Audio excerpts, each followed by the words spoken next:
What is up, YouTube? Back another video. Today, y'all gonna play some Fortnite Battle Royale. Haven't already subscribed to that channel. Oh, who are these people joining? Wait, do you go to Baker? What? Do you go to Baker? What do you mean Baker? Like The school? Yeah. What do you say? I can't hear you. Baker Elementary. By the No. way, this back Go to Rid. Let's go right to the gameplay. Woo!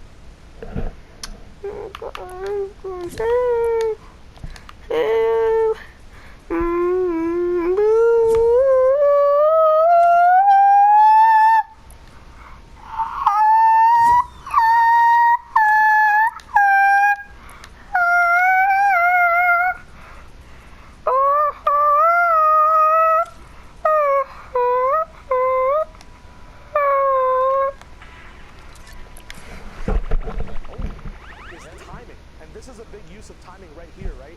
You do have a minute 14 till the zone moves. You do want to pick your teammate up, but now you're messing with not just one, but two resources. First of all, you're losing a lot of time and positioning on the zone, as well as HP pools coming in.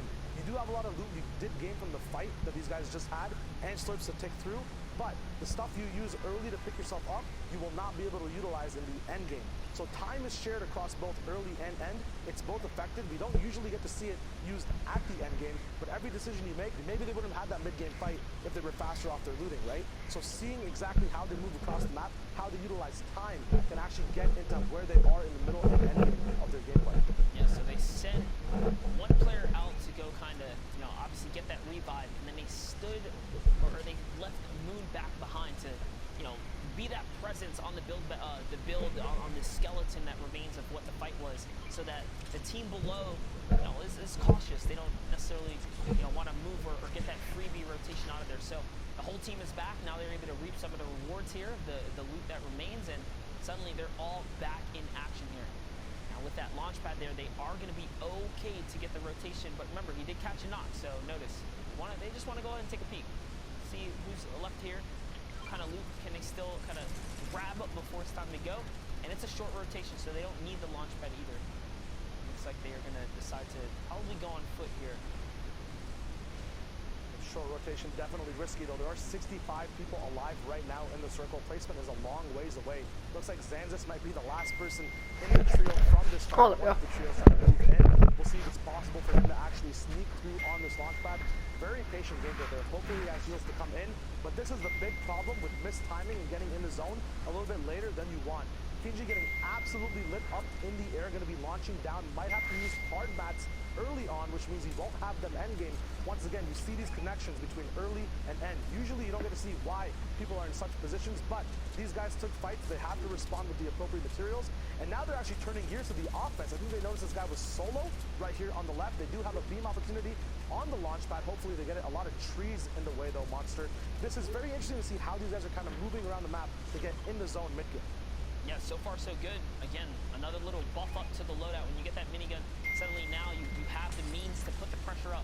And TR Zanzis is going to fall there as they were relentless on the push. They hunt him down, they catch him down right there, and that's going to be a nice replenish for materials and loot of the sort. And they're big chilling right now. They have everything they need. Medium, light bullets.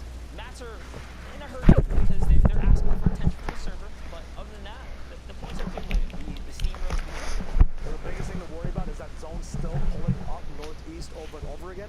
It means they have to move more vertically. There's already a hill in the way. Moving up pressure, you have to deal with lava, ever-changing ultimate low ground as well. There's so many things to take into account, and now they actually do have to move towards that way. The whole server could hold them back. We'll see if they use their utility to push through. We're back with this team. We saw them earlier before execute a nice isolation and pinch push against a full trio. Looks like they're setting up their next siege here. You saw a couple shots trading out, and interesting middle, the ME region kind of surprising me here with how much they are using just everything in their arsenal to fully commit to these battles here. They're throwing stinkers, laying down fire, and then fully commit into rotations and box pushes here. So this is some aggressive play we're looking at, Shayo. And it doesn't look like it's going to stop anytime soon. This is the type of playstyle we kind of signed up for here. We checked out this region, setting up the ramp bush right there. He's going to catch the 50-50 wall, but doesn't matter. Eagle isn't even looking. So catches that guy off guard. Still pick right there. I think the difference in this trio is that usually people look for weakness to apply stinks to. They make the map weak. They make other trios weak first. Then they're like, oh, okay, these guys are weak, we're pushing in. They know exactly what fight they want to take. They actually make fights happen rather than sitting back and waiting for them. Right now, looks like these guys have 4 elims together. They're still affecting trios left and right, either picking up strays or making trios have just stray teammates. We'll see how much of an influence they have on the rest of the game, because it looks like so far they've affected 5 different trios coming in from the bottom left side of the map.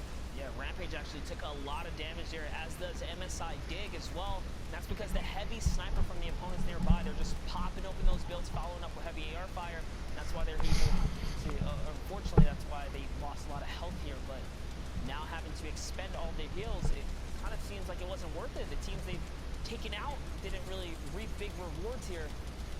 Now they're in a weird situation, scrambling for health and loot, but it's okay.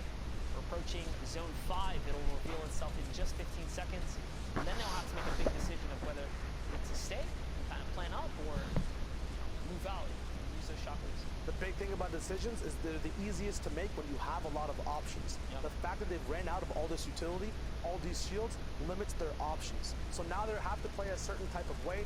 They have to either find recyclable launch pads. Yes, they have the shockwaves, but then if they use them now, they lose the option as them for a win condition later in the game. So everything's kind of all on the plate now. They don't have any side dish available, no dessert coming up. It's one main course. They have to make sure it stays tasty. Hopefully they get in, and it's easy coming from them all the way to the later parts of the zone where they can utilize whatever utility they have left. Yeah, and this is a long rotation here, guys. They actually did not luck out. The zone is pushing further and further away. Lucky for them, you can see the server is proactive. They're moving first, which is good, because if everyone's on the move, it allows you to cut across the field.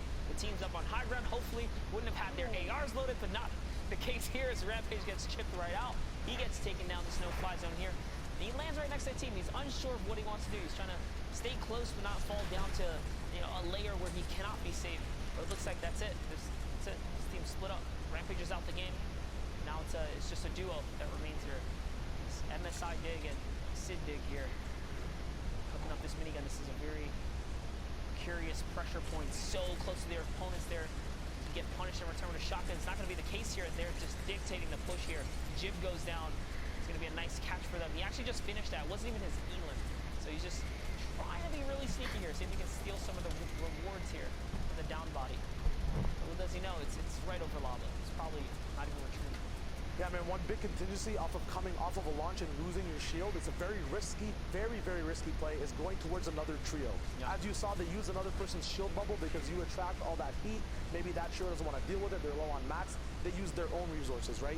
You turn 3-man's loot into 6-man's loot. The thing is, 3 of those people next to you are also not on your team. So as soon as they sense weakness, they turn right onto you. You saw that with Sadig here, who now has 6 HP, taking a whole minigun brawl from the trio that was closest to him, who was he was utilizing their shield bubble to kind of take protection from, but once that ran out, they knew exactly what was up. Now we're moving into that 6th circle off of half and half. 45 people left alive, 19 trios still there, 7 need to go down for placement. Still a lot of trios left in the game here, and this is a really weird spot to battle, especially with the low health. You don't want to step in the lobby. You can't really afford to, and the elevation is only going to rise here as they go up and over the volcanic mountain. This is one of the steepest points in the world of the Fortnite world. This is similar to the polar peak climb here. It's a very steep wall you have to get up and over, and if they don't move soon, they're going to be stuck with their backs against the wall here.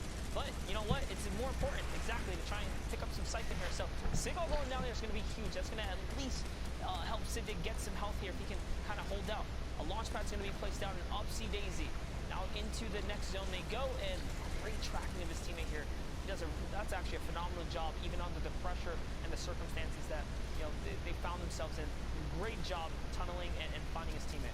Yep, even off of height and mid-ground, you mentioned going through this weird zone that's very vertical. Height still has a tough job actually tarping in and making sure they can actually shoot down on people while they're moving around, because they have to check exactly how high they are. That's why you saw these guys not get beamed exactly where they were. You You have such a dynamic placing of all the mid-ground layers as well, going up and down, changing layers based off of natural low ground, because if you're too high, that's a threat, right? You want to be in the perfect position. Now they're using shockwave nades. The biggest thing about these, though, is when you're using them endgame, you do take a 10 tick every now and then. These guys only have about 60 to 70 HP to play with. So every one of these shockwaves must be perfect, and some could also be saved. Jiren actually going down for a huge Siphon Elim and mats that these guys did need. They were almost shambles. Now they're not. The last almost shockwave coming in from Sadig, still taking ticks away from his teammate. Sadig actually going down. Emsling is the one up here.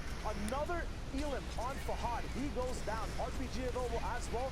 Looks like Sadig actually caught up with him in that mid-ground layer. Having mid-ground over here is such a big deal as well, because you don't have to deal with any of the vertical pressure or low-ground weirdness that goes on with the change of map. That's some interesting decision making right there. They split the shockwave, saying, you know what, we can't afford to make any errors, right? We can't even shockwave together. Let's split up. Let's use our own shockwave so we can't make any mistakes. And that's what they're doing right here. They're trying to execute the perfect ways possible. Unfortunately, as I kind of brought it up, Dig does make a mistake there, and now he finds himself in an odd situation. He's in between all these enemies. His teammates up on high ground. Up, he's trying to go to him. He's just landing in enemy boxes right now. That one big Gotta make a big move here, and he's gonna get caught off guard there. Unfortunately, he did try to get that high ground. He was not fortunate enough to kind of secure the deal here. In comes the minigun. Pressure. This is an awesome job right here. NJ is gonna fall down right there. The Siphon has to come through here so he can get this health bonus. It's putting him in just a better and better situation as time ticks on. And it's looking like a solo right now. This is looking like a solo endgame here, if I'm not mistaken. Everyone representing and looking out for themselves here. There's a huge, heavy snipe shot right there. Dig's gonna get really hurt. Can he trade out a shot? This zone's gonna go ahead and finish him off here. Power finds that one right there, and it's MS7 versus this last player right here. There's only 2 players remaining, Shayo. Yup, it's game 4 in Heat 1, and the competition is getting hot. We have a big pump coming in. ASMR Spy goes down to Power ASMR. Rivalry finally ends in the end game. It's now a 1v1 to see who gets those final 4 points, 3 of placement, 1 for the Elim. Nice, big, easy, fast peaks coming down from NM7. Full Lana available. He does have that pump or shotgun delay since he has 2 tacks in. Will it make a difference? Almost not even out of mats at all. A nice 180 tack shot from height. Takes down DSQ and D for those big points in. Power is still on top. They can't be stopped right now. Huge game from them. That was wonderfully done for NM7. And with that, we're going to head over to the floor with Sundown to give us a nice little recap. Thank you so much, gentlemen. And we see the Middle East has been heating up in the action that occurred this morning. Honestly, I'm a big fan. I love watching it, watching the early games and the mid game, the discipline with the Yo, that's cracked. Alright guys, if y'all enjoyed this video, please like and subscribe, and tell me if y'all want to see more of me, like watching the World Cup or whatever you want to call it. Yeah, peace.